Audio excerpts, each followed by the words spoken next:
Dipanggilnya Jordi Amat usai tak ikut dalam 2 laga pertama kualifikasi Piala Dunia babak ketiga karena Justin Hubner mengalami cedera.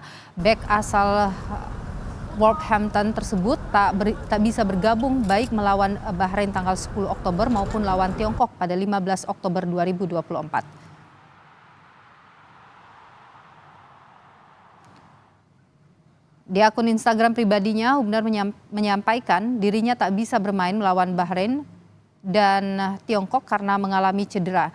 Ia pun mendoakan timnas bisa meraih hasil terbaik dalam lawatannya ke Bahrain dan Tiongkok.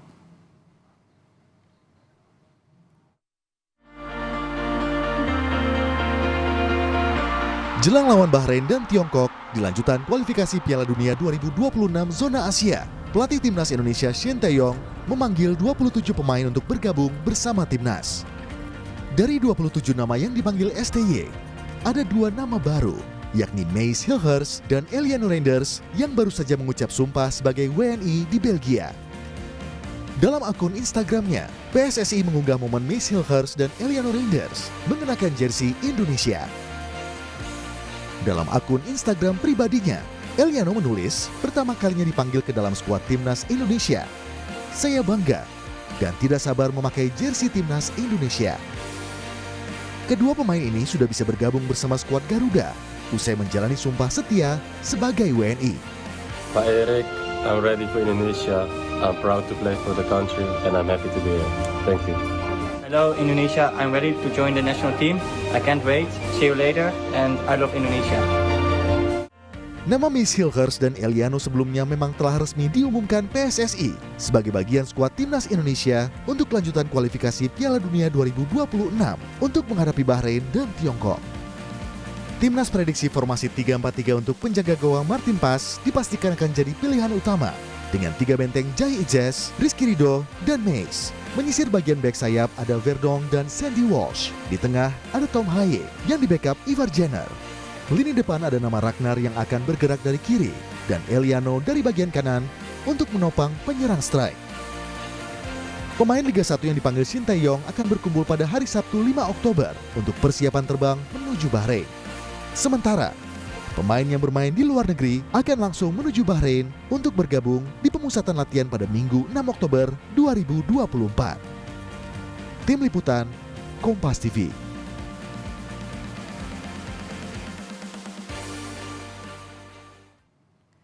Dua pemain baru dipanggil Coach Shin Tae-yong jelang pertandingan timnas melawan Bahrain. Lantas bagaimana saudara peluang timnas menang dalam pertandingan kualifikasi Piala Dunia melawan Bahrain pada 10 Oktober dan Tiongkok pada 15 Oktober? Kita bahas saudara bersama pengamat sepak bola ada M. Kusnaini atau Bungkus. Selamat petang Bungkus. Selamat petang Milo. Ya, ini ada 2 amunisi baru ya. Hilgers dan Reinders ini masuk bergabung dengan timnas. Kalau Anda melihat dengan masuk keduanya, apakah ini menambah peluang Indonesia bisa menang? Iya, 2 pemain yang direkrut ini kan 2 pemain yang punya kualitas bagus ya. Bahkan kalau Hilgers itu levelnya cukup tinggi karena dia bermain juga dalam pertandingan-pertandingan tingkat Eropa.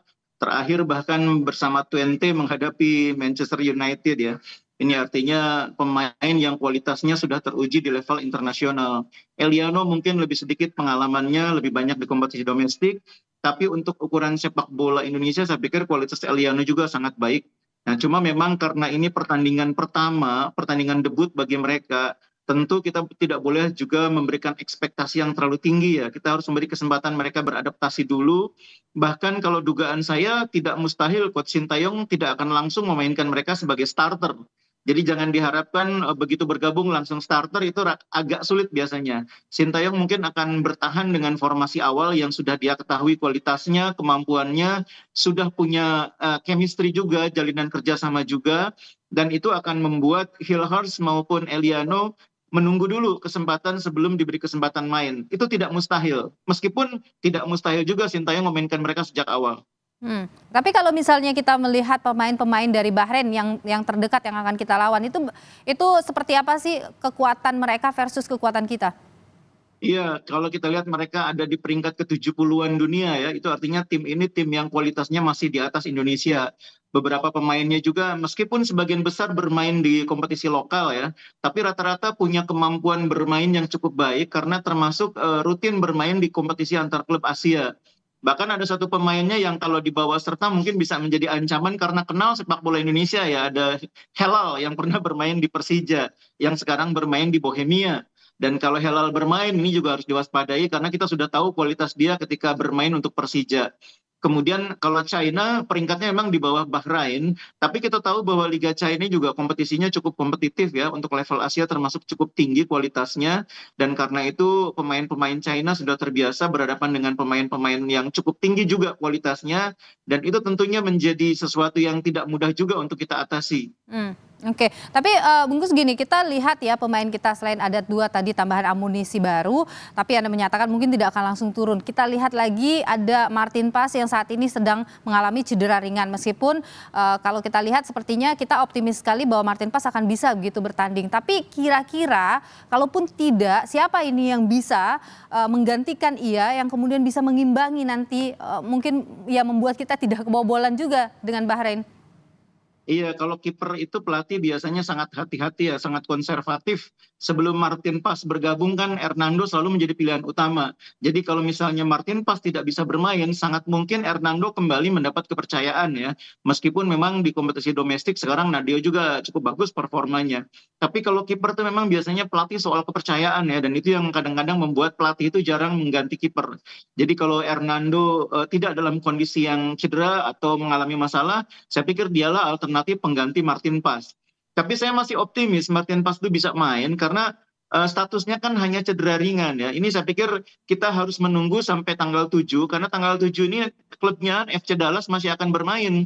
Dan itu kalau nggak salah lawan Portland ya. Kita lihat nanti tanggal 7 apakah dia dimainkan atau dia berada di line up. Minimal kalau dia ada di line up artinya dia siap main. Dan itu kabar baik tentunya bagi timnas Indonesia. Oke, tapi kalau dia tidak bisa, Hernando ini cukup bisa lah ya menggantikan Martin Paes gitu ya.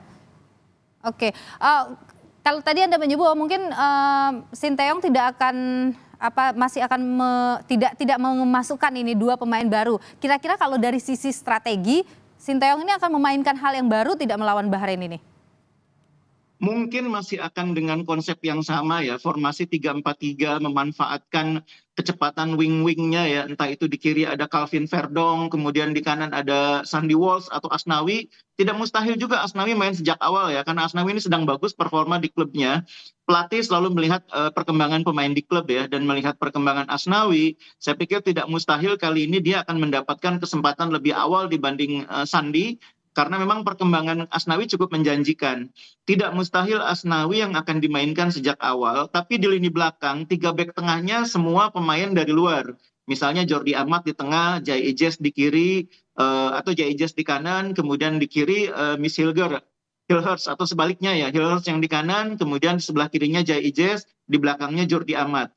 Masih banyak kemungkinan kalau soal lini belakang karena kita punya stok pemain yang cukup banyak, termasuk ada Rizky Ridho yang kualitasnya juga sudah teruji. Jadi Coach Sinteyong punya sedikit kemewahan di lini belakang karena banyaknya alternatif.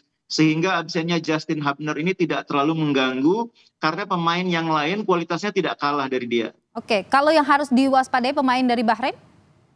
Tadi saya katakan bahwa ada Helal ya, pemain yang kalau misalkan disertakan dalam tim itu pemain yang berbahaya. Karena dia kenal sepak bola Indonesia. Selain itu ada hal lain nggak yang perlu kita waspadai dari Bahrain? Bahrain ini secara permainan mereka ini tidak terlalu mengandalkan individu ya, permainannya sangat kolektif seperti halnya banyak negara-negara di Asia Barat ya. Karena itu kita harus cukup disiplin pemain-pemain kita dalam melakukan pressing terhadap lawan, dalam menjaga lawan. Jadi jangan terlalu mengandalkan permainan individu, tapi manfaatkanlah kerjasama tim. Kalau cara main saya pikir pelatih tidak akan banyak melakukan perubahan ya. Mereka akan mencoba bermain dengan pemain-pemain yang sama dalam formasi 3-4-3, mengandalkan cara main yang sama, memanfaatkan wing kanan Asnawi atau Sandy Walsh, wing kiri Verdong, kemudian memanfaatkan kecepatan Rafa Strike untuk membongkar, dan pada saat bersamaan memaksimalkan peran Eliano atau mungkin Ragnar sebagai pemain yang memanfaatkan second ball di area kotak penalti. Itu cara main yang saya pikir tidak perlu berubah dan mungkin juga tidak tidak perlu harus diubah dalam keadaan tim baru bertemu hanya beberapa hari sebelum pertandingan. Oke, Nit, terakhir bungkus, kira-kira nih target 4 poin dari 2 laga ini realistis nggak? Sebetulnya kalau lihat peringkat ini kan bukan hal yang mudah gitu ya. Tapi dengan adanya tambahan 2 pemain, motivasi tim ini kan sedang naik. Itu yang saya pikir menjadi faktor pendorong yang bisa menjadikan mereka cukup kuat. Kalau 4 poin itu hitung-hitungannya kan imbang lawan Bahrain, menang lawan China ya. Ya. Nah, jadi kuncinya lawan Bahrain harus bisa imbang dulu, tidak boleh kalah. Kalau bisa imbang lawan Bahrain, tidak mustahil lawan China kepercayaan diri makin naik, kita bisa menang di China. Potensinya bisa imbang dengan Bahrain? Bisa lah ya? Saya pikir apalagi kalau misalkan pas bisa main, insya Allah saya pikir tim ini cukup kuat untuk mengimbangi Bahrain. Oke, Bahrain ini nih kalau kita bilang di atas kita begitu, tapi bisa mengimbangi, artinya hebat sekali nih timnas kita gitu bungkus kira-kira. Iya, Bahrain ini kan kalau kita lihat beberapa hasil terakhir tahun 2024, itu kalahnya cuma dari tim-tim elit seperti Korea Selatan, Oke. Jepang, Australia. Walaupun mereka kemudian juga bisa mengalahkan Australia. Jadi ini bukan tim sembarangan, tim ini sangat kuat. Nah, Baik. cuma seperti yang saya bilang tadi, Indonesia juga sedang berkembang timnya. Oke, baik, kita nantikan ya. Mudah-mudahan bisa Iya. imbang nanti supaya bisa menguatkan kepercayaan diri timnas kita. Terima kasih Bungkus sudah berbagi pandangan di Kompas Petang.